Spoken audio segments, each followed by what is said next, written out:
Jack White, No Name album review. Let's chat about it. Hey friends, what's going on? John here from What's Spinning here tonight to chat about this fifth solo album from Jack White, legendary member of the White Stripes and a major reason that I ever got into music in the first place, honestly. And since the early 2010s, Jack has been kicking it solo post the White Stripes. And ever since, I mean, I don't want to say I've been disappointed, but a lot of the times I feel like just Jack has not put out the best material that he could. Now, I actually thought he put out a very solid full-length studio debut album as far as his solos.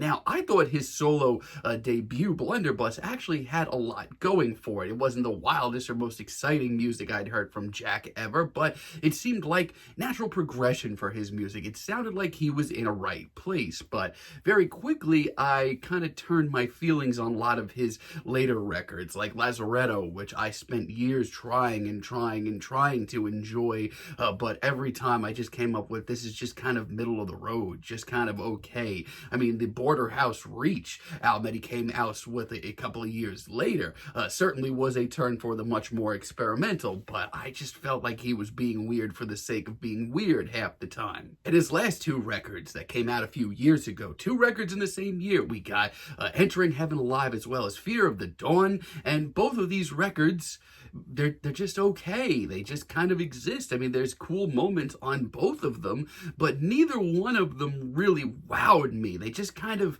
existed and just showed up and just were just kind of okay. So much so, when he announced a few weeks ago he was dropping a surprise album, No Name, my hopes were not really that high, but I did start hearing some very positive things about this record, and I dove into it, and this might be me being selfish, but this is the album that I've wanted Jack to drop since 2012. This album starts off with old scratch blues, and truthfully, this intro gave me the chills hearing this. Bluesy, sluggish riff is just so emotional, and do I hear some guitar feedback? Hell yes! I really do love this as an intro. Instantly, I feel like Jack's letting loose a little bit, having some fun, dare I say. It sounds like he even has some of his swagger back. I love hearing Jack freak out, and I've been waiting to hear that. This literally sounds like everything that he's been doing in his solo career has been leading up to this great intro. Then we have Bless Yourself, which is just freaking nasty. This riff is just so sweaty and wild. Personally, I didn't feel like Jack even had this in him anymore. It may not be the wildest track I've ever heard from him, but it has this very controlled chaos kind of feel. It's lively on the tracks, but it's definitely a little wild. There's some really memorable guitar work, and his personality just seems to be shining brilliantly, because that's initially what I drove myself to liking the White Stripes with. That's How I'm Feeling is also really great for a myriad of reasons. I absolutely love the very intense streamlined grooves that Jack just kind of locks in on. And hell yes, does it ever freak out for that chorus. Now, there's nothing about this track that's actually new or flashy or bold. A lot of this just sounds like it's been on reserve for the last 10 years, but as long as we're getting it now, that's okay by me. It's simply put one of the best that our generation has to offer, finally really coming to fruition as a solo artist. Also really love It's Rough on Rats, if you're asking. I mean, I don't know where he pulled this from. Like, so many of these riffs are so instantaneous, so memorable right off the bat. Now, I will say this, the production of this record might not be for everybody. It's a little lo-fi, it's a little rough around the edges, but I feel like that also comes with the territory. Guitar solo really hits, and his personality really shines once again. Bombing Out is one of my favorite deep cuts here, by far. This is an absolutely rowdy, sweaty punk blues tune that just does not take even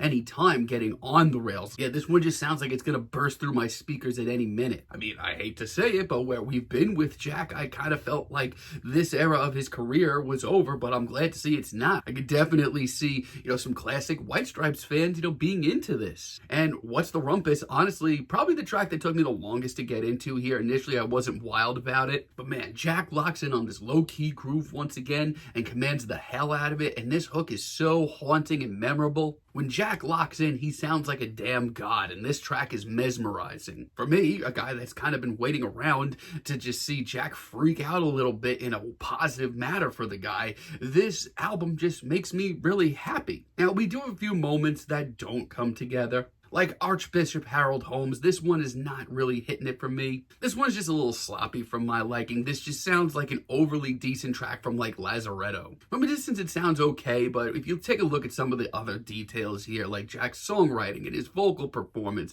I feel like he's overcompensating a bit. Trying too hard, if you will, but it's not all bad because the riff still is pretty memorable. But for me, Underground, I think, is the worst track here. And it's probably the most old school, true to form blues rock tune here. And honestly, it's just not doing it for me. As a matter of fact, it's all Jack's reasoning on this track. I mean, God, his personality is so stifled on this track, and he just sounds like he's trying so hard to let it out. It's just not working for me. By the end of it, it ends up actually getting kind of grating. But for me, this might just be nostalgia, but I've been waiting years for this record. Tonight was a long time ago. I mean, this track, this is just home for me. The rigid, bluesy riff and the sheer amount of swagger here, oh! For my money, alongside Bombing Out, this is my favorite deep cut. It's got a little grit to it. It also has one of the most memorable choruses here.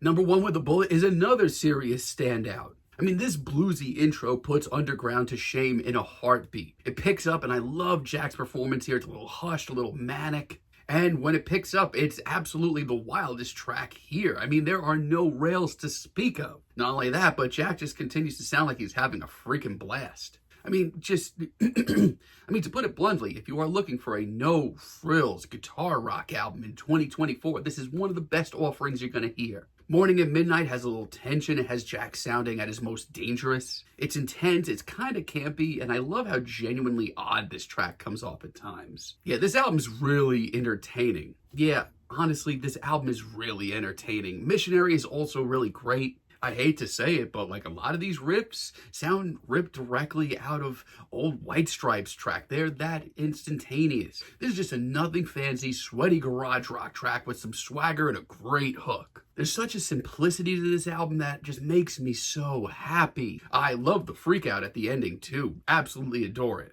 And Terminal Archenemy ending as a finale is actually one of my favorite tracks here. It gives me the chills, honestly. There's so much tension in these guitar licks here. So much danger once again. It's one of those badass tracks here, and Jack's performance is nothing short of mesmerizing. Really commanding stuff.